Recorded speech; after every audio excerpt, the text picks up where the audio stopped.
Hello, and welcome to today's podcast, where we're diving deep into a topic that's close to many of our hearts: understanding dog food labels in Australia. I know it can often feel like you're trying to crack a code when you're staring at those ingredient lists and nutritional claims, especially with the unique regulations we have down under. But don't worry, I've gathered some essential tips that will make you a pro in no time. So, let's start by talking about the ingredient list. This is your first stop when evaluating any dog food. Ingredients are listed by weight, and the first few are the most critical. Ideally, you want to see real meat like chicken, lamb, or kangaroo as the top ingredient. And here's a fun fact. We're seeing more Australian proteins like barramundi, emu, and even crocodile popping up on labels. They offer great options for dogs with common protein sensitivities. But on the flip side, you want to steer clear of foods that list corn or wheat right at the top. Trust me, it can make a huge difference in your dog's health and vitality. Also, it's important to notice how proteins are listed. For instance, deboned chicken includes more moisture compared to chicken meal, which is more concentrated. Understanding this helps you better gauge the real protein content your dog will consume. Speaking of protein, this is really the king of nutrients in your dog's diet. For most adult dogs, you want at least 18% protein. But if you're living with an energetic pooch like an Aussie Shepherd or a Border Collie, aim closer to 30%. The latest Australian Vet's Guide to Balanced Dog Diet, coming up in 2025, emphasizes the importance of not just the quantity, but the quality of protein. Lean muscle meats often top the list compared to vague meat meals. And here's something many pet owners might not know. Protein quality varies. Eggs, for example, have the highest biological value, meaning your dog's body can make the most of them. Fish meal and beef are also good, but slightly lower on the scale.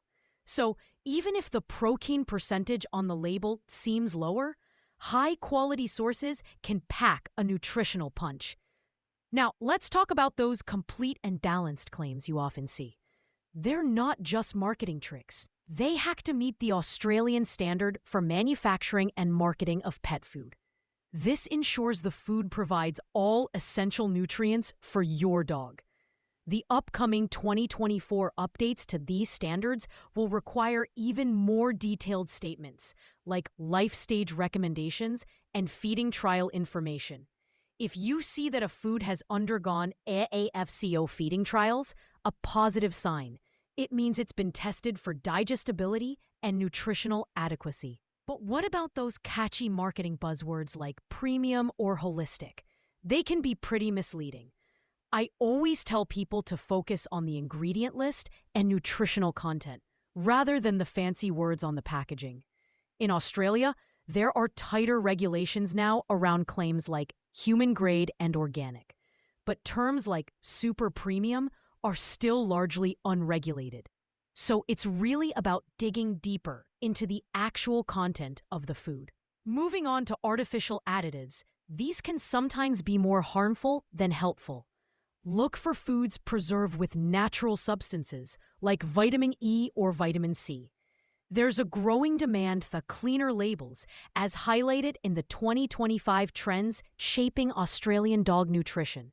Of course, some synthetic vitamins are necessary and more stable than their natural counterparts, but watch out for unnecessary artificial colors and flavors. Natural preservatives like mixed tocopherols or rosemary extract are much better options. For dogs with sensitivities, identifying common allergens is crucial. Beef, dairy, and wheat are frequent culprits, so opting for grain-free foods or those using alternative proteins like duck or kangaroo can be a real game changer. In Australia, we're lucky to have access to novel proteins like venison or even insect-based options. If you're trying a limited ingredient diet, make sure it includes a single protein source to make spotting triggers easier. Supporting local sourcing is another powerful choice.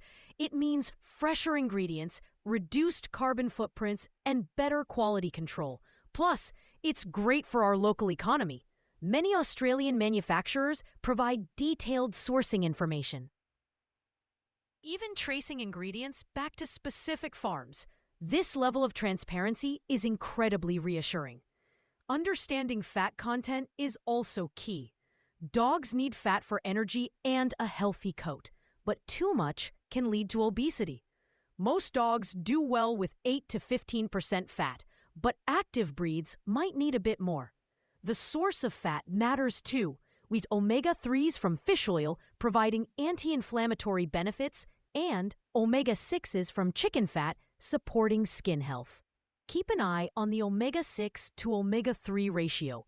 Ideally, it should be between 5:1 and 10:1. Last but not least, let's touch on fiber. While it might sound like filler, fiber aids digestion and helps maintain a healthy weight. Look for sources like beet pulp or chicory root rather than generic fillers. And there you have it, some solid tips to help you navigate the world of dog food labels in Australia. I hope you find these insights valuable the next time you're shopping for your furry friend. Remember, the more informed you are, the better choices you'll make for their health and happiness. Thanks for tuning in. And until next time, take care of yourself and your best mate.